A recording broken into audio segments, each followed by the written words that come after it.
ശ്രീ രാജേന്ദ്രൻ പന്തളം ഈ മോഹൻ ഭാഗവതിന്റെ RSS മേധാവിയുടെ ഒരു പ്രസ്താവന ഉണ്ടായിരുന്നു. ഓരോ ദിവസവും പുതിയ അമ്പലവും പള്ളി തർക്കങ്ങളും ഒക്കെ ഉണ്ടായിക്കൊണ്ടിരിക്കുന്നു, അല്ലെങ്കിൽ ഉണ്ടാക്കിക്കൊണ്ടിരിക്കുന്നു എന്ന് പറയുന്നതാവും ശരി. അതിനെ അദ്ദേഹം വളരെ ശക്തമായിട്ട് എതിർത്തിരിക്കുകയാണ്. മോഹൻ ഭാഗവതിന്റെ ഈ പ്രസ്താവനയെ ഈ ഹൈന്ദവ സംഘടനകൾ പോലും വളരെ ഞെട്ടലോടാണ് കൂടി കേട്ടത്. കാരണം അവരുടെ ഇനി ഈ തീവ്ര ഹിന്ദു നിലപാടുകളൊക്കെ എന്തായി മാറും എന്നുള്ളതാണ് നമുക്ക് അറിയേണ്ട കാര്യം. ഇന്ത്യയിൽ ഭൂരിപക്ഷമോ ന്യൂനപക്ഷമോ എന്നൊന്നില്ല. അത് പറയുമ്പോൾ ഇന്ത്യ ഒരു വലിയ ഒരു മതേതര രാജ്യം എന്നുള്ള ഒരു പദവിയിൽ തന്നെ എത്തി നിൽക്കുകയല്ലേ? തീർച്ചയായിട്ടും ഈ മോഹൻ ഭാഗവത് വിജയനാഥ് അദ്ദേഹം ഈ പ്രസ്താവന നടത്തിയത് പൂനെയിൽ അദ്ദേഹം പരമ്പരയായിട്ടൊരു പ്രഭാഷണം നടത്തുന്നുണ്ട്. പൂനെയിലും മുംബൈയിലും ഒക്കെ ഇതൊക്കെ കേൾക്കാൻ ധാരാളം ആളുകളുണ്ട്. നമ്മുടെ നാട്ടിലെ പോലെ ഉണ്ടാകും. അത് ഡെഡിക്കേറ്റഡ് ആയിട്ടുള്ള ഓഡിയൻസ്, ശ്രദ്ധാപൂർവം. നമ്മളൊക്കെ വിചാരിക്കുന്ന മുംബൈക്കാർക്കൊക്കെ എന്ന് പറഞ്ഞാൽ വ്യാപാര താല്പര്യങ്ങളേ ഉള്ളൂ. അങ്ങനെയല്ല, വളരെ ഡെപ്തിൽ ഈ കാര്യങ്ങളൊക്കെ ശ്രവിക്കുന്ന വലിയൊരു ഓഡിയൻസിന് മുമ്പാകെയാണ് ഇത് പറയുന്നത്. വ്യവസായികൾ മാത്രമല്ല, അല്ലാത്തവരും എല്ലാം ഉണ്ട്. സശ്രദ്ധം കേൾക്കുന്നവരും അനുസരിക്കുന്നത്. നമുക്കറിയാമല്ലോ, വിജയദശമി പ്രഭാഷണം നടത്തുന്നതും മഹാരാഷ്ട്രയിലെ നാഗ്പൂരിലാണ്. അങ്ങനെ ഒരുപാട് കാര്യങ്ങൾ. ഇതിൻ്റെ ജന്മവുമായിട്ട് ബന്ധപ്പെട്ട സ്ഥലവും നാഗ്പൂരിൽ തന്നെയാണ്. ഇതിൻ്റെ രൂപവൽക്കരണവും ഉണ്ടായത്. ഇപ്പം മോഹൻ ഭാഗവത് നമുക്ക് വളരെ ശരിയായുള്ള കാര്യങ്ങളാണ് മോഹൻ ഭാഗവത് പറഞ്ഞിട്ടുണ്ടെന്നുള്ളത് അവിതർക്കിതമാണ്. അക്കാര്യത്തിൽ രണ്ടഭിപ്രായം ഉണ്ടാവാൻ ഇടയില്ല. പക്ഷേ അദ്ദേഹത്തെ ഇത് പെട്ടെന്ന് പറയാൻ പ്രേരിപ്പിച്ച കുറേ കാര്യങ്ങളുണ്ട്. ഒന്നാമത്തെ കാര്യം, കഴിഞ്ഞ ദേശീയ തെരഞ്ഞെടുപ്പിൽ, അതായത് പാർലമെൻ്ററി തെരഞ്ഞെടുപ്പിൽ BJPക്ക് അവരുദ്ദേശിച്ച അത്രയും സീറ്റുകൾ നേടാൻ കഴിഞ്ഞില്ല. അപ്പോൾ ഇവിടെ ഹിന്ദു വോട്ടുകൾ കൊണ്ടോ, ഹിന്ദുത്വ വോട്ട് കൊണ്ടോ, പൊളിറ്റിക്കൽ ഹിന്ദുവിൻ്റെ വോട്ട് കൊണ്ടോ മാത്രം ഒരു ഹിന്ദു പ്രധാനമന്ത്രിക്ക്, അല്ലെങ്കിൽ ഈ സനാതന ധർമ്മത്തിൽ വിശ്വസിക്കുന്ന ഒരു പ്രധാനമന്ത്രിക്ക് അധികാരത്തിൽ വരാൻ കഴിയുകയില്ല. ഇന്ത്യ അത്രമാത്രം വൈരുദ്ധ്യങ്ങളുടെ നാടാണ്, വൈവിധ്യങ്ങളുടേത് എന്നതുപോലെ തന്നെ ആ ഒരു തിരിച്ചറിവാണ് അദ്ദേഹത്തിന് ഇത് പറയാൻ ഒന്നാമതായിട്ട് പ്രേരിപ്പിച്ചത്. രണ്ടാമത്തെ കാര്യം, അയൽദേശമായിട്ടുള്ള ബംഗ്ലാദേശിൽ സമാധാനത്തിനുള്ള നൊബേൽ സമ്മാനം നേടിയ മുഹമ്മദ് യൂനുസിൻ്റെ നേതൃത്വത്തിൽ അവിടെ ജമാഅത്തെ ഇസ്ലാമിൻ്റെ ആ കർത്തൃത്വത്തിൽ ആക്രമണ പരമ്പര, ഇവിടെ പ്രഭാഷണ പരമ്പര നടത്തുമ്പോൾ അവിടെ ആക്രമണ പരമ്പരയാണ് നടക്കുന്നത്. നമ്മളതിൻ്റെ ഒരു വൈരുദ്ധ്യം ഒന്ന് ആലോചിച്ച് നോക്കൂ. മോഹൻ ഭാഗവത് എന്ന് പറയുന്നത് ഒരു നോബൽ സമ്മാനവും കിട്ടിയിട്ടില്ലാത്ത ആളാണ്. മുഹമ്മദ് യൂനുസ് നൊബേൽ സമ്മാനം കിട്ടിയ ആളാണ്. അമേരിക്കയുടെ ചോയ്സുമാണ്. ഈ മോഹൻ ഭാഗവതിന് ഇനി ഒരിക്കലും ഒരു നൊബേൽ സമ്മാനം കിട്ടാൻ പോകുന്നില്ല. കാരണം അദ്ദേഹത്തിന് ചാപ്പ കുത്തിക്കഴിഞ്ഞു RSS, ഒരു ഹിന്ദുമത നേതാവ് എന്നുള്ളത്. പക്ഷേ അദ്ദേഹത്തിൻ്റെ ശ്രദ്ധേയമായിട്ടുള്ള ചില പ്രസ്താവനകൾ ലോക സമാധാനത്തിന്, ഇന്ത്യ എന്ന് പറയുന്നത് ലോകത്തിലെ ജനസംഖ്യയുടെ നല്ലൊരു പങ്ക്, 140 കോടി ജനങ്ങളുടെ സ്ഥലം, 6-1 വരുന്ന ജനസംഖ്യയുടെ നാടാണ്. അവിടെ സമാധാനം ഉണ്ടായാൽ ലോകത്തിൽ സമാധാനം 6-1 ആയി കഴിഞ്ഞു എന്നാണ് അതിൻ്റെ അർത്ഥം. അങ്ങനെ ഒരു നാട്ടിൽ അദ്ദേഹം വളരെ ശ്രദ്ധയോട് നേരത്തെ തന്നെ പറഞ്ഞ ഒരു കാര്യമാണ്, നമ്മൾ രാമക്ഷേത്രം നമ്മുടെ മനസ്സിൻ്റെ തീവ്രമായിട്ടുള്ള ഒരു അഭിലാഷമായിരുന്നു. ഹിന്ദു മനസ്സിൻ്റെ തീവ്രമായിട്ടുള്ള ഒരു അഭിലാഷമായിരുന്നു. ആ അഭിലാഷം സാധിച്ചു കഴിഞ്ഞു. ഇനി എല്ലാ മസ്ജിദുകളുടെ അടിയിലും പോയിട്ട് നമ്മൾ ഈ കപ്പയുടെ കിഴങ്ങ് വാങ്ങുന്നത് പോലെ അവിടെ ലിംഗമുണ്ടോ എന്ന് നോക്കേണ്ട കാര്യമില്ല. ഇതിനെ വ്യാഖ്യാനിച്ചുകൊണ്ട് ഒരു മത നേതാവ്, അത് ജമാഅത്തെ ഇസ്ലാമിയുടെ തന്നെയാണെന്ന് തോന്നുന്നു, വളരെ മോശമായ രീതിയിൽ ഓരോ മസ്ജിദിന് കീഴിലും ശിവൻ്റെ ലിംഗം തേടുക, അതുപോലെ തന്നെ പാർവതിയുടെ ഫൂർജ് എന്നുള്ള വാക്കാണ് അദ്ദേഹം ഉപയോഗിച്ചത്. ഫൂർജ് എന്ന് പറയുന്ന അശ്ലീല വാക്കാണ് അറബിയിൽ. ആ വാക്ക് തടയുക, ഈ പരിപാടി ഇനി ഇവിടെ നടത്തരുത് എന്ന് അദ്ദേഹം ഇന്ത്യയിൽ ഇരുന്നുകൊണ്ടാണ് പറയുന്നത്. നമ്മൾ മനസ്സിലാക്കേണ്ട ഒരു കാര്യം, വടക്കേ ഇന്ത്യയിൽ നമ്മൾ അനുഭവിച്ചിട്ടില്ലാത്തതും എന്നാൽ അവർ അനുഭവിച്ചിട്ടുള്ളതുമായിട്ടുള്ള കൊടിയ യാതനകളുടെ കഥയാണ്. അവർ വാസ്തവത്തിൽ ചെകുത്താനും കടലിനും ഇടയ്ക്കായിരുന്നു എപ്പോൾ സ്വാതന്ത്ര്യം കിട്ടിയ നമ്മൾ സന്തോഷിക്കേണ്ട ദിനങ്ങൾ. എങ്ങനെ? അതുവരെ നെഹ്റുവിനോടും ഗാന്ധിയോടും ഒപ്പം നേർന്നുകൊണ്ട് അഖണ്ഡ ഭാരതത്തിൻ്റെ വക്താവായിട്ട് നിലകൊണ്ട് ചതിച്ച മുഹമ്മദ് അലി ജിന്ന പെട്ടെന്നൊരു സുപ്രഭാതത്തിൽ കഴുത്തിന് പുറകിൽ കത്തിവെച്ചു. പാകിസ്ഥാൻ എന്ന് പറയുന്ന ഒരു മുസ്ലിം രാഷ്ട്രം വേണം, ഇന്ത്യ പിളർന്നു വേണം. അതുവരെ അദ്ദേഹം വയ്ക്കാത്ത ഒരു ഡിമാൻഡ് പൊടുന്നനെ എനിക്കിപ്പോൾ തന്നെ വേണം. മൗണ്ട് ബാറ്റനുമായിട്ട് അദ്ദേഹം രഹസ്യധാരണയിലെത്തി. നെഹ്റുവോ ഗാന്ധിയോ അറിഞ്ഞില്ല, പാവങ്ങൾ സത്യസന്ധരായതുകൊണ്ട്. ഇവരെ വിശ്വസിച്ചു, മുഹമ്മദ് അലി ജിന്നയെ വിശ്വസിച്ചു. അപ്പോൾ ഇത് സാധ്യമല്ല, ഇവർക്ക് ഒരിക്കലും വിശ്വസിക്കാനേ പറ്റില്ല. മഹാത്മാഗാന്ധി പറഞ്ഞു, എൻ്റെ ഹൃദയം രണ്ടായി പിളർക്കുന്നത് പോലെ എന്ന് പറഞ്ഞാൽ എന്നെ കൊല്ലുന്നത് പോലെ ആണ് ഇത്. മുഹമ്മദ് അലി ജിന്ന കൊല്ലുക തന്നെ ചെയ്യും, തന്നെ കൊല്ലുക തന്നെ ചെയ്യുമെന്നുള്ള ദൃഢ തീരുമാനത്തിൽ ഉറച്ചു. അപ്പം നിങ്ങളിത് അനുവദിച്ചു തന്നില്ലെങ്കിൽ ഞങ്ങളിത് നേടിക്കോളാം, ആഹ്വാനം കൊടുത്തു. അതാണ് ഡയറക്റ്റ് ആക്ഷൻ. എന്താണ് ഈ ഡയറക്റ്റ് ആക്ഷൻ? തെരുവുകളിൽ കൊടിയും വെച്ചുള്ള പ്രകടനമല്ല, നേരെ കൊലപാതകം. ഹിന്ദുക്കളോട് നിങ്ങൾ മതം മാറി മുസ്ലിം മതത്തിൽ വരിക, നിങ്ങളെ സുന്നത്ത് ചെയ്യുക, നിങ്ങളെ മുസ്ലിം ആക്കുക. അതിന് തയ്യാറാകാത്തവൻ്റെ കഴുത്ത് കണ്ടിക്കുക. ഒരു നേതാവ് ആഹ്വാനം ചെയ്തതാണ്.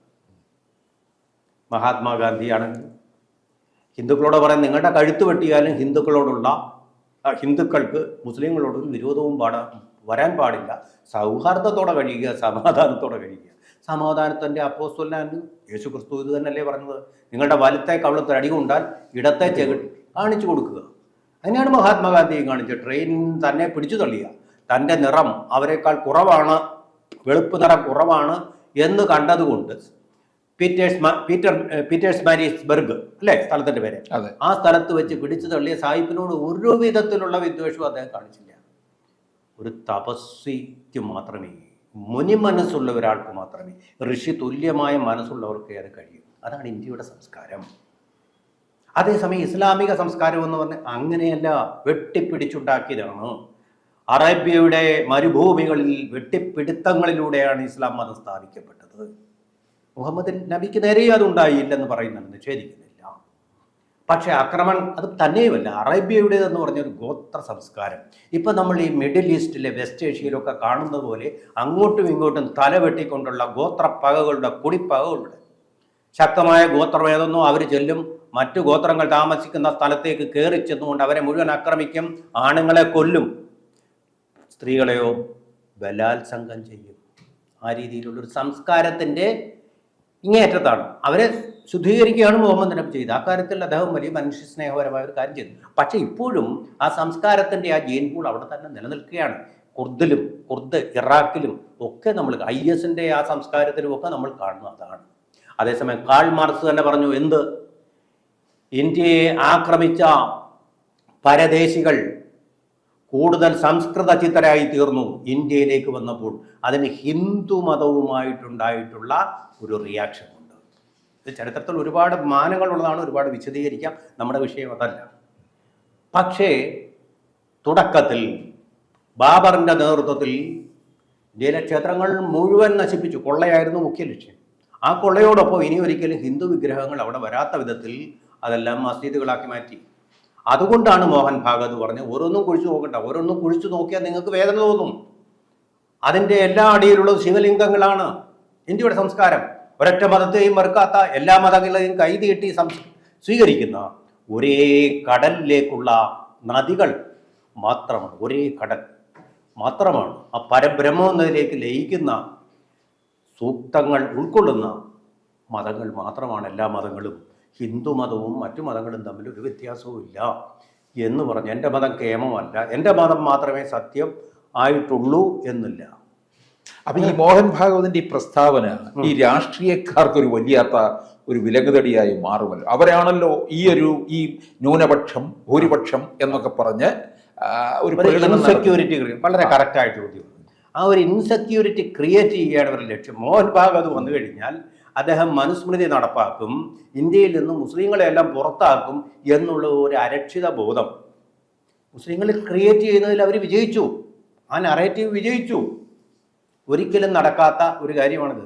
ഒരിക്കലും ഹിന്ദുക്കൾക്ക് അങ്ങനെ ചെയ്യാൻ കഴിയില്ല. ഒരു ഉദാഹരണം ഞാൻ പറഞ്ഞോട്ടെ. ജനതാ പാർട്ടി അധികാരത്തിലിരുന്ന സമയത്ത് അന്നത്തെ സർസംഘചാലകായിരുന്ന ബാലാ സാഹേബ് ദേവറസ് പറഞ്ഞ ഒരൊറ്റ വാക്യം മതി നമുക്ക് അങ്ങനെ ഒരു മുസ്ലിം വിരോധം RSSന് ഇല്ല എന്ന് മനസ്സിലാക്കാൻ. അദ്ദേഹം എന്താണ് പറഞ്ഞത്? അദ്ദേഹം അന്ന് പറഞ്ഞത് മുസ്ലിങ്ങളെയും RSSലേക്ക് പ്രവേശിപ്പിക്കുന്നതിനെ കുറിച്ച് ഞങ്ങൾ ചിന്തിക്കും.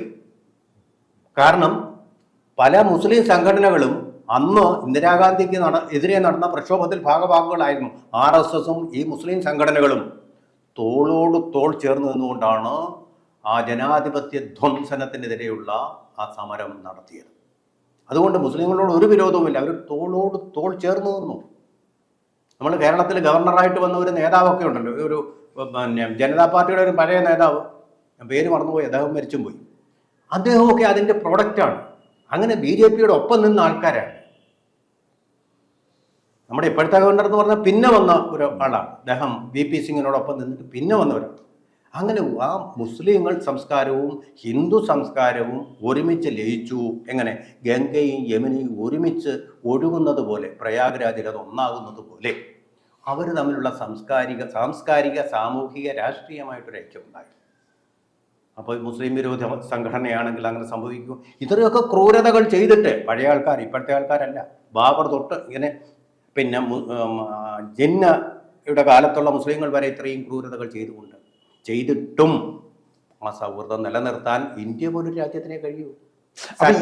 ഇതപ്പോൾ BJP സർക്കാരിന് ഒരു വലിയ മൈലേജ് ആയിരിക്കും കൊടുക്കുന്നത്. കാരണം ഈ ഇത്തരത്തില് ഒരു ഹൈന്ദവ രാഷ്ട്രം കെട്ടിപ്പടുക്കുകയാണ് BJP-യുടെ ധർമ്മം എന്നൊക്കെ ഇവിടുത്തെ പോലും ഇടതുപക്ഷ കാര്യം പറഞ്ഞുകൊണ്ടിരിക്കുകയാണ്. അവർക്കും കൂടെ ഒരു തിരിച്ചടിയല്ലേ ഇത്? ആ നാറേറ്റീവ് വളരെ ശക്തമായിട്ട് അത് ജനങ്ങൾ വിശ്വസിച്ചു കേട്ടോ. ഇപ്പോഴും പറഞ്ഞ RSS എന്ന് പറയുന്ന എന്തോ അയിത്തം കൽപ്പിക്കപ്പെടേണ്ട എന്തോ ഒരു കോവിഡ് പോലുള്ളൊരു രോഗമാണെന്നാണ്.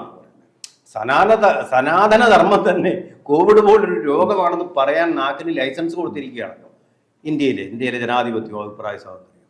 കരുണാനിധിയുടെ മകന് അത് പറഞ്ഞ് കയ്യടി നേടുകയാണല്ലോ അദ്ദേഹം.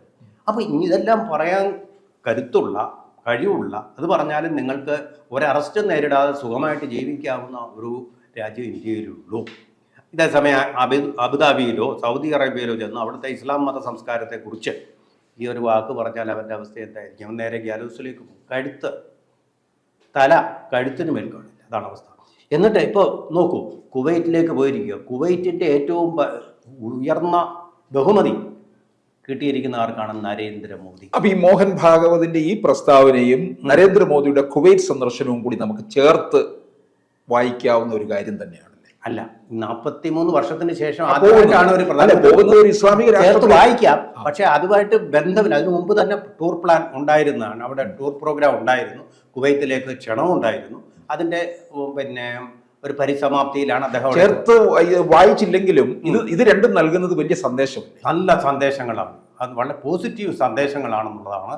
ഇത് ബംഗ്ലാദേശിലെ മുഹമ്മദ് യൂനിസിന് വലിയൊരു അടിയുമാകും.